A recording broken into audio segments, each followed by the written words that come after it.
नमस्कार. महाराष्ट्र योजना कॉर्नरमध्ये आपल्या सर्वांचे स्वागत आहे. आजच्या व्हिडिओच्या माध्यमातून आपण बघणार आहोत की 31 डिसेंबरपर्यंत ही 3 कामे करून घ्या, नाहीतर तुमचं म्हणजेच की नाही केलं तर तुमचं मोठं नुकसान होणार आहे. चला तर जाणून घेऊया कोणती कामे. त्याआधी तुम्ही जर माझ्या चॅनलवरती पहिल्यांदा आला असेल तर चॅनलला लाईक, सबस्क्राईब आणि शेअर करायला विसरू नका. चला तर तुमचा जास्त वेळ न घेता आपल्या व्हिडिओला सुरुवात करूया. म्हणजेच की आता SRP नंबर प्लेट तुमच्या घरामध्ये जर गाडी असेल, कोणत्याही गाडी असू द्या किंवा तुमच्या गाडीला HRP नंबर प्लेट बसवणं गरजेचं आहे.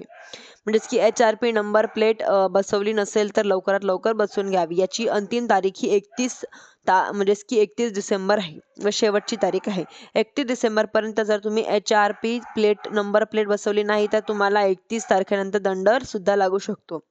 लवकरात लवकर बसवून घ्यावी. व आपल्या मोबाईलमधून तुम्ही करू शकतात का? घरी बसल्या करू शकतात. हो, घरी बसल्या तुम्ही करू शकतात.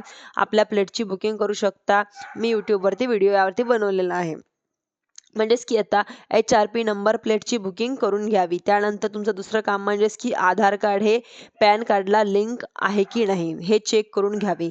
जर तुमचं आधार कार्डला पॅन कार्ड लिंक नसेल व 31 डिसेंबरपर्यंत तुम्हाला लिंक ते करून घ्यावं लागेल.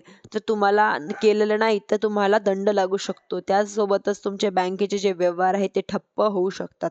लवकरात लवकर आपलं आधार कार्ड हे पॅन कार्डला लिंक करून घ्यावे. आधार कार्ड जे आहे ते लिंक आहे का नाही हे कसं चेक करायचं यावरती सुद्धा मी व्हिडिओ बनवलेला आहे. तुम्ही चेक करून घ्यावी. हे आधार कार्ड लिंक करा. असे चेक केल्यानंतर तिसरं काम म्हणजेच की लाडक्या बहिणींसाठी आहे.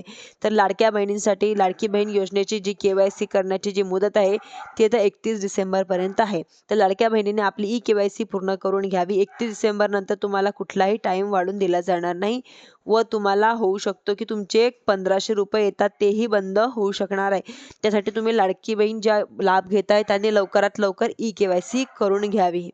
धन्यवाद.